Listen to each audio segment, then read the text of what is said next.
Thank you to the organizer, to Mario Mignone, for inviting me. And so I try to propose a kind of evenemential vision of the Mediterranean, because long durates is incompatible with 20 minutes. So I will be more modest about the content with respect to the title of my intervention. So I try to present some complementary aspect with regard to the intervention of Manuel Pénicaud. And so there is a growing body of work which has been done in the last few years concerning religion crossing in the Mediterranean, shared sacred places, and so on. There are anthropologists have been quite involved in this field, but a growing number of historians, geographers are also working on this. And also Karen Berke has edited recently a book on the choreography of the shared sacred places. And so it seems to me that this work is quite crucial in order to have a fresh look at the Mediterranean in a way which is counteracting some narratives which are very powerful, very influential, and we go through starting from Pirenne to Huntington and so on, which put the accent on the on divide, on context. And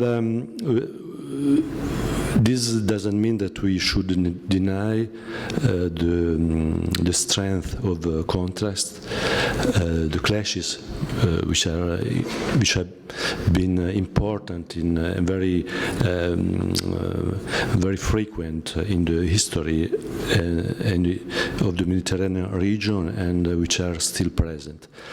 On a more from a more strictly religious point of view concerning the religion, we know that monotheistic religions have got an exclusivist tendency, which is less developed in other world religions. Nevertheless, we know also that there is a thick network of commercial and cultural exchanges which has shaped the history of the Mediterranean. And this also had important implication on the religious experience. And as a matter of fact, religious crossing, contrarily to a quite received wisdom, is not so exceptional in Mediterranean countries in the history and in the present. But we risk to be blind. We risk to not perceive this phenomenon if we look at only to the institutional core of religions, to their dogmatic aspect, but we can discover a very unexpected landscape if we move toward the lived experience of people, toward ordinary practices. And we can see that very often they could deviate from the canons of institutionalized religions, and we can see that forms of worship can overlap. And this is not only a matter of exceptional experience of people, of intellectuals, of mystics, of people who are a very peculiar experience, but it is also linked, and especially linked, to the experience of ordinary people, to the ordinary life of people. And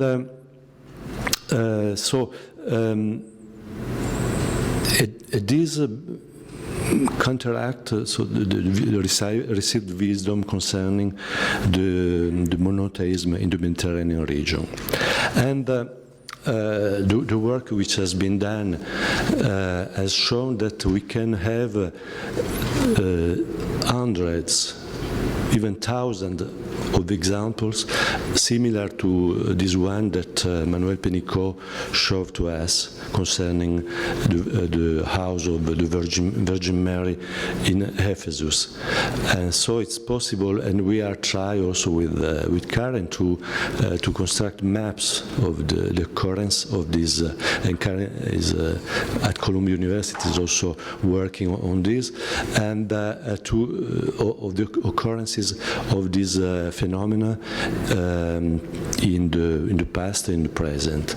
And an important reference is that of Frederick Hasluck, a great archaeologist and a historian, but also ethnographer, who lived between the end of 19th century and the beginning of 20th century, and who was kind of a pioneer in exploring this kind of phenomena, and wrote an important book on Christianity and Islam under the Sultan in the Ottoman Empire, and he could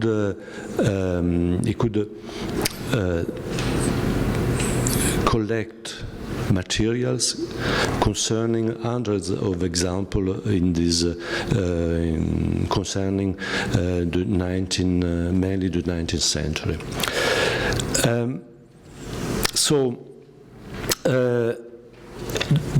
We know that a peculiar situation of the Mediterranean, and this has been recalled by some interventions this morning, is the close cohabitation of people of different religions. And this is a phenomenon which is present for along the centuries. And this close cohabitation can generate also the separation, the divide, the hostility, and or the indifference.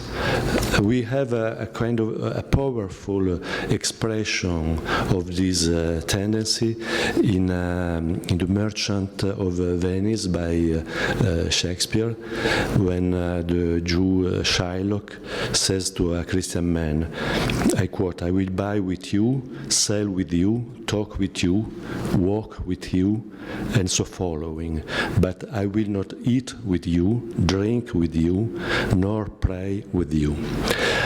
And so according to this vision, even a narrow physical proximity, so typical of several sectors of the Mediterranean in the long run, do not involve forms of commensality and of devotional mixing. Yet this is only a part of the reality, and in fact we know that devotional mixing in reality were quite present in at different moments. And to counteract this vision by Shylock, this Shylock paradigm, I can give you an example which is still related with Venice, but also with Istanbul. And it is situated in the middle of 17th century, so some more 50 years after Shakespeare play, and it's the father Robert de Dreux, who was then based in Istanbul as chaplain of the French ambassador, and he decided to visit the island of the Aegean Sea. He boarded on a Greek ship, and he was under the protection of another passenger who was a Turkish soldier who was traveling to Chios. And they communicated in Italian, because the Turkish soldier had learned Italian during his captivity in Venice. we know well the war between the hostility between Istanbul and between Ottoman Empire and Venice, and at the moment the boat was surprised by a storm, and there was an extreme danger, and everybody was crying, and the Turkish soldier, according to the what the father, the Dreux, has written, on this occasion, the Turkish soldier asked for the aid of the Santissima Madonna, the Blessed Virgin, according to his word. And because he heard when he was prisoner of war in Venice that her intercession is very favorable. So this devotion of the Virgin Mary, which is present now in Ephesus and also in other parts of Turkey, has quite a long history. And apparently these prayers were effective, and so they survived to the storm, and they can continue their travel together. And I move now to another example, which is related to some topics, some other intervention here, is the example of Lampedusa, which is still linked to the Virgin Mary. And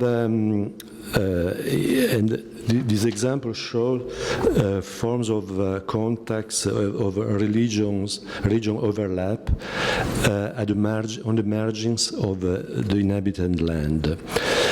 This small island between Sicily and Tunisia during the early modern period was almost deserted, and the only human presence was, in some periods at least, that of a Christian hermit who kept a small chapel dedicated to the Virgin, together with the tomb of a Muslim saint. So it was there was a double cult, the chapel of the Virgin Mary and the tomb of a Muslim saint.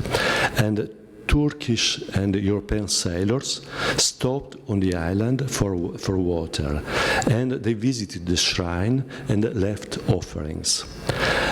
So this is the island of Lampedusa, and here is the image of the most ancient image of the Virgin of Lampedusa.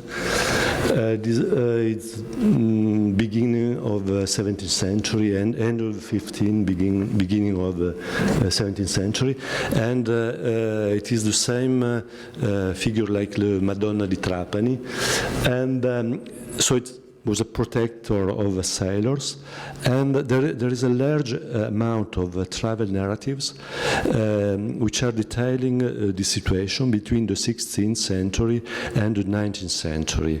And so sailors left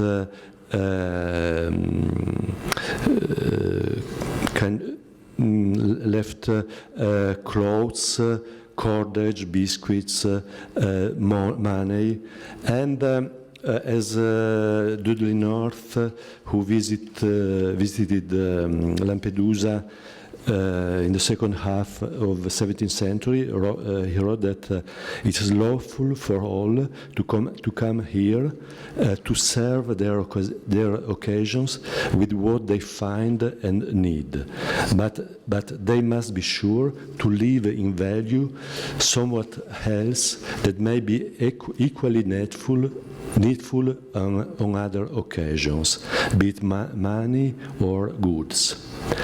And and naufragees could use these staffs in order to survive, waiting for a ship with which they could travel.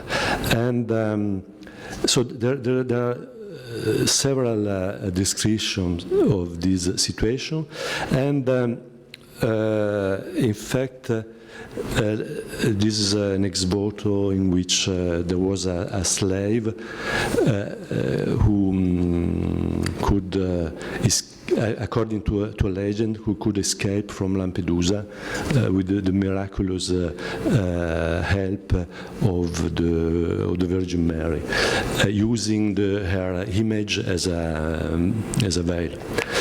And so Lampedusa is an important place also in European literature, and we can find echoes of this particular situation of Lampedusa, of this no man land between Christian and Muslim countries. For instance, in the Orlando Furioso of Ariosto, Lampedusa is powerfully present. There is a duel between 3 Christian knights and 3 Muslim knights, and according to some interpretations, even the island of Shakespeare's Tempest, with all its enchantments, would have been inspired by the tradition of Lampedusa.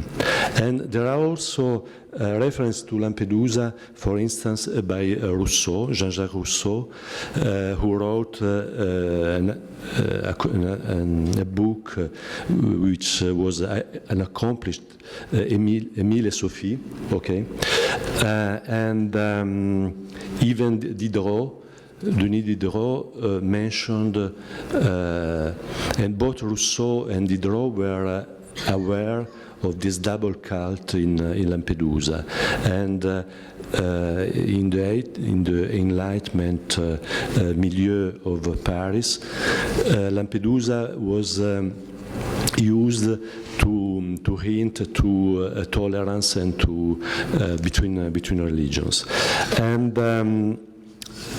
so this interfight. Also, the case of Lampedusa is not exceptional. There are other occurrences, similar occurrences, and so it was a place of in which religious presence was shared with immunity. And this is the situation of the chapel. The place still exists. Here you have some images, and even the memory of this tradition of hospitality linked to the Virgin Mary is still present in Lampedusa, and it is here you have some contemporary objects that we have shown in the exhibition in Marseille that we have curated with Manuel Penicot. And these are objects which are done with the rest of the ships of migrants, and they have been constructed, been done for the visit of the Pope Francis, and so he saw the Mass with this using these sacred objects. But now I move 4 minutes, briefly to another island and to another saint figure. The island is Buyukada, which is in front of Istanbul, and the saint is Saint George. Saint George is another figure similar to the Virgin Mary, who has made possible several religious crossing between Muslim and Christians, and he was identified with a Quranic figure like Khidr, and with a Muslim figure. And in this island there is a Greek Orthodox monastery, and there is a huge pilgrimage at 2 moments of the year. The main pilgrimage is on April, on St. George Day, 23 of April, and there are dozens of thousands of pilgrims who come in this day to venerate the image, the icon of St. George, and the majority are Muslims. And for instance, in this photograph you can see a Muslim woman who is praying inside the chapel of the monastery, and there is a lot of practices, ritual practices inside the monastery, outside the monastery. Here you can see the vows which are written on small papers and put on the trees. And I will show you now.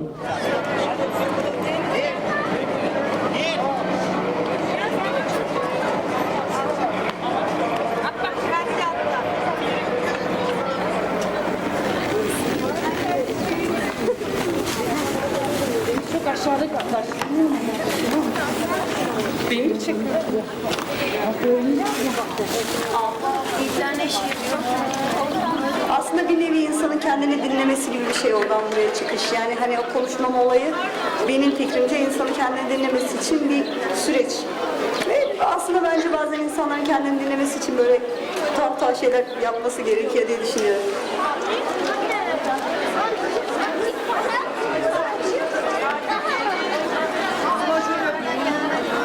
Only the feast of St. George, we have an average of 70,000 in one day. That special day is beyond imagination. And you know, sometimes the people have to wait 2 or 3 hours. It's not something simple to just come and enter the Church of St. George.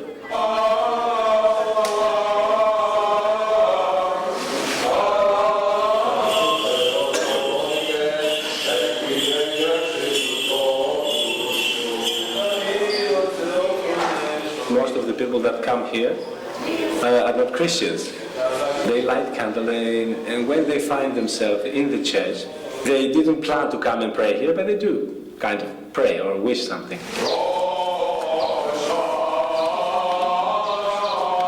And we hear things that sometimes are very simple, like may God help my children to pass the exams at the university, until very serious things like to heal my child, which has cancer, or sometimes children ask for their parents to quit drinking or to come together because they are separated.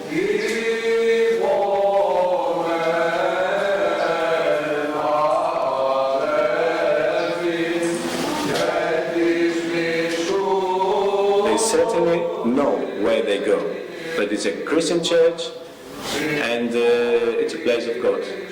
That's what they know. Many of them know also, as well, that it is a Church of St. George.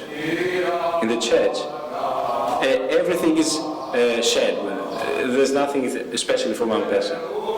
Everything is shared.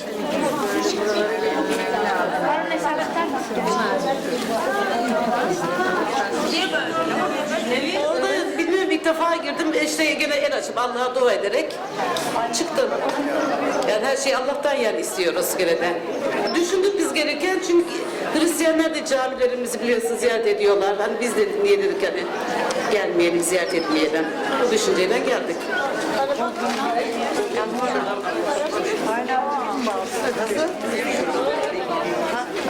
Yok.